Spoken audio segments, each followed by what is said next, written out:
આજે એક નવા વિડીયો સાથે તમારી સામે આવ્યો છું.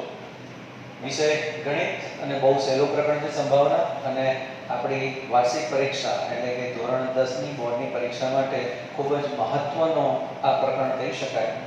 અને આ પ્રકરણ એટલે બહુ સરળતાથી આપણે માર્ક ખેંચી શકીએ. યોગેશભાઈ, આમાંથી તમને ફાવતું જ હશે ઘણું બધું. સૌથી પહેલો એક પ્રશ્ન હું તમને પૂછું કે સંભાવના એટલે શું? ઓકે, શક્યતા એટલે કે પ્રોબેબિલિટી અને અંગ્રેજીમાં કહીએ છીએ. એની ઉપરથી આપણે એક સંકેત લઈએ છીએ પ્રોબેબિલિટીનો P. હવે આ જે સંભાવનાઓનો આપણે ગણતરીઓ કરીએ છીએ, તો સંભાવના કોની શોધીએ છીએ? તો સૌથી પહેલા તો આપણે કોઈ પ્રયોગને ધ્યાનમાં લઈએ છીએ. તો એ પ્રયોગ એટલે શું?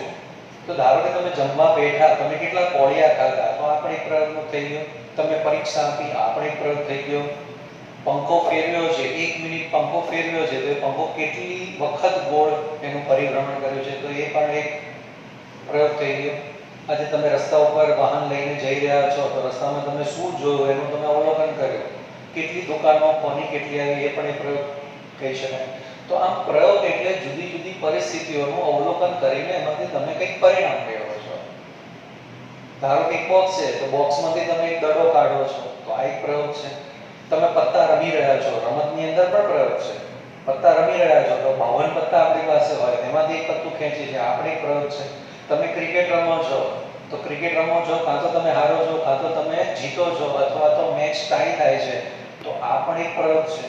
તો કોઈ પણ પરિસ્થિતિની અંદર જ્યારે આપણે દાખલો ગણીએ, સંભાવના શોધવા જઈએ છીએ, ત્યારે સૌથી પહેલી વસ્તુ કે આપણે શું પ્રયોગ જોઈ રહ્યા છીએ કે પ્રયોગનું અવલોકન કરી રહ્યા છીએ, એની માહિતી આપણે અહીંયા જોવાની હોય છે. તો સૌપ્રથમ કોઈ પણ દાખલો છે એને 4 સ્ટેપમાં આપણે ગણવાનો પ્રયત્ન કરીશું. એમાં સૌથી પહેલું છે એને આપણે શું કહીશું? પ્રયોગના કુલ પરિણામોની સંખ્યા. આ 4 સ્ટેપ હું અહીંયા તમને સમજાવી દઉં છું. એમાં સૌથી પહેલું આવશે, પ્રથમ સોપાનો આપણે લખી દઈએ કે દાખલાના સોપાનો.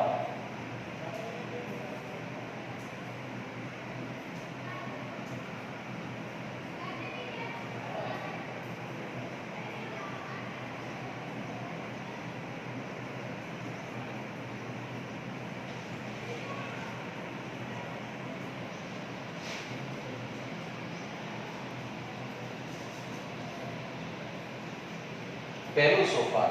તો કોઈ પણ દાખલો આપણે ગણીએ ત્યારે એને આપણે એક પહેલું સ્ટેપ શું લઈશું? પ્રયોગના કુલ પરિણામોની સંખ્યા. તો એને આપણે સંદર્ભમાં લઈશું.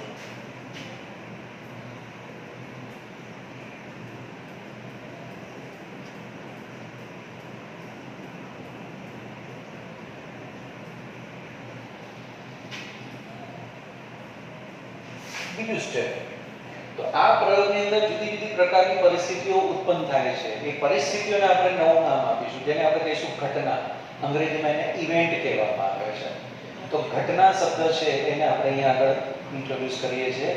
તો જે પરિસ્થિતિ ઊભી થઈ, અને ધારો કે તમે સિક્કો ઉછાળો છો, તો સિક્કો ઉછાળો એ શું થઈ ગયું? પ્રયોગ. ઓકે, સિક્કો ઉછાળ્યો છે, પણ એ પછી શું બને છે એ ઘટના છે. કોઈ પણ વસ્તુ કરીશું, આજે ધારો કે મમ્મી રસોઈ કરે છે, તો રસોઈ કરવા એ શું થઈ ગયું? પ્રયોગ. બરાબર. હવે એમાં પ્રયોગ દરમિયાન શું બનશે? તો કે મમ્મી શાકભાજી કાપશે, વઘાર કરશે, આ બધું શું છે? ઘટના. ઓકે, સિક્કો ઉછાળ્યો, કાંટો આવે કે છાપ આવે, શું છે? ઘટના. બરાબર. પત્તા રમીએ છીએ, પત્તું ખેંચીએ છીએ, તો એ શું છે? તો પત્તા ખેંચવા એ પ્રયોગ થઈ ગયો. એમાં શું આવશે? એ ઘટના આવશે. ઓકે, તો શું ઘટના છે? એ ઘટના આપણે બનાવવી પડશે. તો આપણે અહીંયા આગળ ઘટના લઈ લેવાની. કોઈ પણ પ્રશ્ન તમને પૂછ્યો હોય, તો એ પ્રશ્નના અંતે તમને જુદા જુદા પ્રશ્નો પૂછ્યા હશે કે આની સંભાવના શોધો, બે નંબર કે આની સંભાવના શોધો, 3 નંબર આની સંભાવના શોધો. તો એ જે 1, 2, 3 પ્રશ્નો તમને પૂછ્યા હોય એને તમારે શેના સ્વરૂપ લઈ લેવાના છે? ઘટના સ્વરૂપે. પહેલો પ્રશ્ન ઘટના A, બીજો પ્રશ્ન ઘટના B, ત્રીજો પ્રશ્ન ઘટના C. તો એ ઘટનાઓ આપણે બનાવવાની છે. ઓકે, તો બીજું સ્ટેપ એ આવશે. ત્રીજું સ્ટેપ, ઘટનાના શક્ય પરિણામોની સંખ્યા. અહીંયા ઘટના A લઈ લઈએ છીએ. ઘટના A, માનો કે આપણે સિક્કો ઉછાળ્યો અથવા તો પાસો ફેંક્યો. બરાબર, તો આ પ્રયોગ છે. તો પ્રયોગના કુલ પરિણામ સંખ્યા આપણે લખી નાખવાની. ઘટના A, ધારો કે પાસો ફેંકીએ છીએ, તો પાસા ઉપર શું આવે છે? તો એ બધી જ ઘટનાઓ આવે છે. ધારો કે પાસા ઉપર યુગ્મ અંક આવે છે તો એ ઘટના થઈ ગઈ. તો યુગ્મ અંક કેટલી વખત આવશે? તો કે 3 વખત. તો આ 3 છે એના ઘટનાના શક્ય પરિણામોની સંખ્યા. તો આપણે જે ઘટના શોધવાની છે એના ત્યાં પરિણામો કેટલા છે શોધીને લખીશું. તો ઘટના A ના શક્ય પરિણામો ની સંખ્યા એ આપણે અહીંયા લખીશું. એ રીતે ત્યાં કુલ પરિણામોની સંખ્યા આવશે. અને લાસ્ટ સ્ટેપ ચોથું શું આવશે? ખ્યાલ છે કરો ભાઈ કોઈ તમને? ઓકે. તો છેલ્લું સ્ટેપ આપણું આવશે શું? તો કે પહેલું સ્ટેપ કુલ પરિણામોની સંખ્યા પ્રયોગના ઘટના A બનાવી, ઘટના A ના શક્ય પરિણામોની સંખ્યા. તો લાસ્ટ સ્ટેપ કોઈ પણ દાખલાનો લાસ્ટ સ્ટેપ એ સંભાવના શોધવાનો છે. કોનું? તો કે જે તે ઘટના. ઓકે. તો અહીંયા છેલ્લું આવશે ઘટના A ની સંભાવના.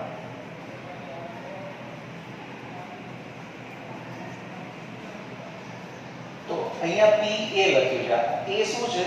ઘટના. P શું છે? પ્રોબેબિલિટી એટલે કે સંભાવના. કોની સંભાવના? તો ઘટના A ની સંભાવના. આનું સૂત્ર છે. તો અહીંયા લખી દઈશું ઘટના A ના શક્ય પરિણામો ની સંખ્યા અને છેદમાં પ્રયોગના કુલ પરિણામોની સંખ્યા.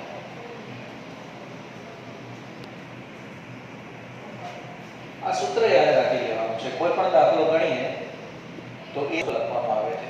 એક જ દાખલો ગણતા હોઈએ અને એની અંદર 2 થી 3 સંભાવનાઓ તમને શોધવાની કીધી હોય તો તમારે વારંવાર આનું આ સૂત્ર 3 એ 3 સંભાવના શોધતી વખતે લખવાની જરૂર નથી. પહેલી વખત લખ્યું છે કશો વાંધો નહીં. એમાં તમે અહીંયા આગળ તમે એનો દાખલો પૂરો કરશો. પછી ધારો કે બીજી ઘટના છે તો એ વખતે તમારે આ સૂત્ર લખવાની જરૂર નથી. ચલો આટલું તમને ખ્યાલ આવી ગયો છે. તમને પણ વિદ્યાર્થી મિત્રો ખ્યાલ આવી જ ગયો હશે. બરાબર? તો સંભાવના શોધીએ છીએ, શક્યતા શોધીએ છીએ તો સૌથી પહેલું પ્રયોગ જે આપણે પ્રયોગ કરીએ છીએ, પાસો ઉછાળ્યો, સિક્કો ઉછાળ્યો, પત્તું ખેંચ્યું, બોક્સમાંથી દડો કાઢ્યો, આઈસ્ક્રીમના કેનમાંથી આઈસ્ક્રીમની કેન્ડી કાઢી, પેન્સિલો છે તો પેન્સિલો ખરાબ ને ભેગી સારી મિક્સ થઈ ગઈ છે ને બોક્સમાંથી પેન્સિલ કાઢી. આ બધી જ શું છે? પ્રયોગો છે. પણ પ્રયોગો દરમિયાન શું બને છે, જે પરિસ્થિતિ ઉત્પન્ન થાય છે એને આપણે નામ આપ્યું છે ઘટના. અને ઘટનાઓના જુદા જુદા નામ આપીશું A B C D E. Okay, clear થઈ ગયું? હવે ને આવો. ઓકે બાળકો દોસ્તો, અહીંયા આગળ આટલું મેં સમજાવ્યું છે. નેક્સ્ટ ટાઈમ આપણે એક નવા દાખલા સાથે આ ચારે સ્ટેપને સમજવાનો પ્રયત્ન કરશું. આશા રાખું છું કે તમને આમાં ખબર પડી હશે. તમને કોઈ પણ મૂંઝવણ હોય તો જરા મને કોમેન્ટ બોક્સમાં રજૂ કરજો. હું એનો જવાબ તમને આપવાનો